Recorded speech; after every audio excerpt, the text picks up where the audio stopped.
Accompagné de Baba l'informaticien. Aujourd'hui, je suis là présent devant vous pour vous raconter deux petites histoires. Un, je peux dire dans le cadre religieux, l'autre, je peux dire un peu dramatique, mais didactique quand même. Allons-y pour la première histoire, qui est un peu religieuse, je peux dire totalement religieuse. Je vais vous lire l'histoire.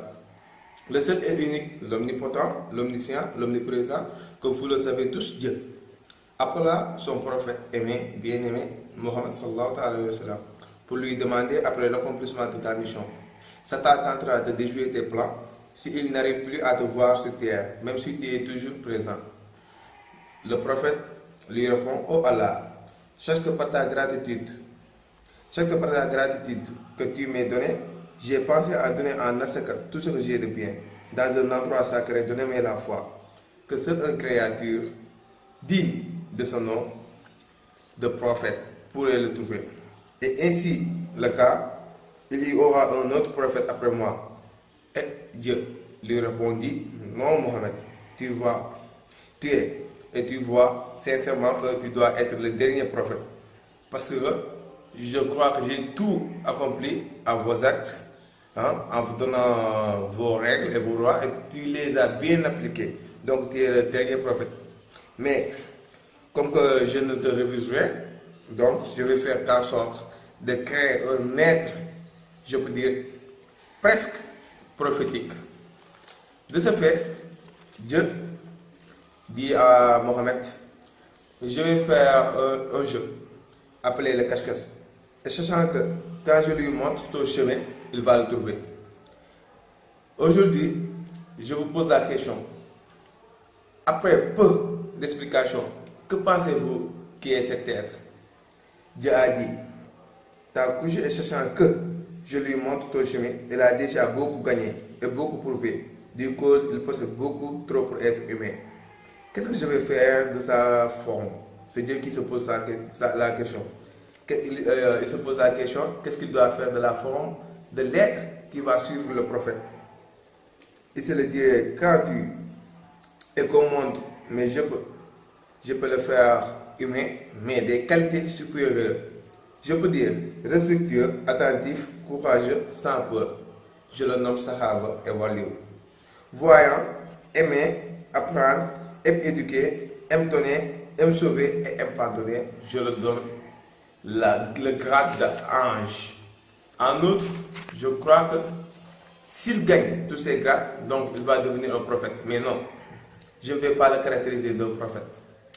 En fait, après tous ces constats, on croit bel et bien que celui-ci dont parlait Dieu est Mohammed, c'est Cheikh Ahmadou Bamba, le fondateur du mouridisme.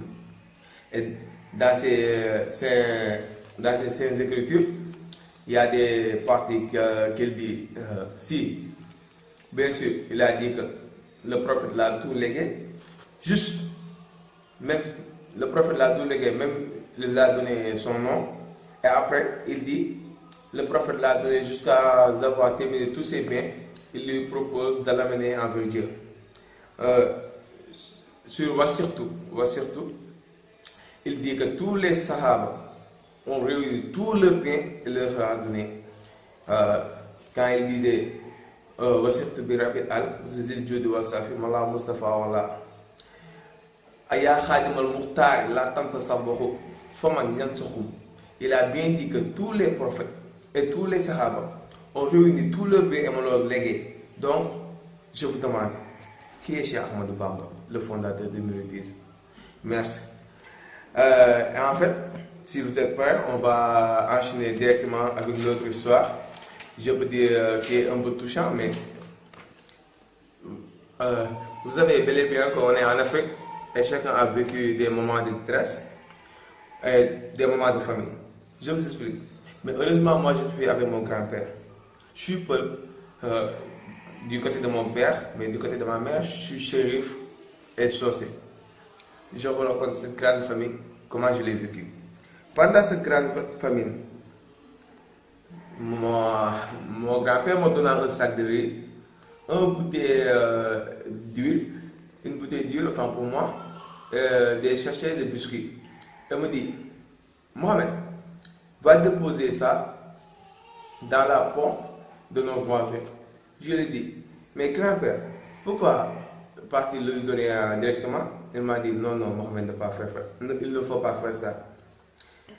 Parce que l'égalité entre les hommes, c'est une règle utopique. Je l'ai dit, mais grand-père, pourtant, je crois que les hommes peuvent être égaux. Il m'a dit, non, non, non, non. Dieu est sacré et il n'a créé rien en égalité. Juste pour preuve, la rigueur est pleine et pourtant elle conduit à pleuvoir dedans. Ça m'a touché, ça m'a surpris. J'ai compris, il m'a dit, tu vas déposer ce que je t'ai donné dans la porte du voisin. Alors j'ai fait comme il l'a dit. Et je suis revenu, je lui ai dit, grand-père, pourquoi tu l'as déposé? Il m'a dit, si on veut faire du bien, on ne doit pas le donner directement. On attend la nuit. La nuit est sacrée. Et Dieu l'appellera même sur le Saint-Coran, Waledi. Ça peut tout cacher, on peut dire, la nuit. Tu le déposes devant sa porte. Et si il se réveille le matin, il ouvre sa porte et prend les biens. Et le soir, s'il se promène dans le village, tout homme qu'il rencontre, il croit que c'est l'autrui son bienfaiteur.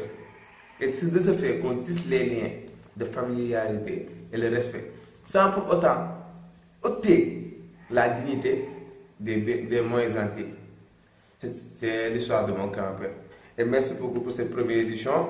On va se revoir. Ciao, ciao. Et bientôt, Inch'Allah. Merci l'informaticien, Babacar Sané.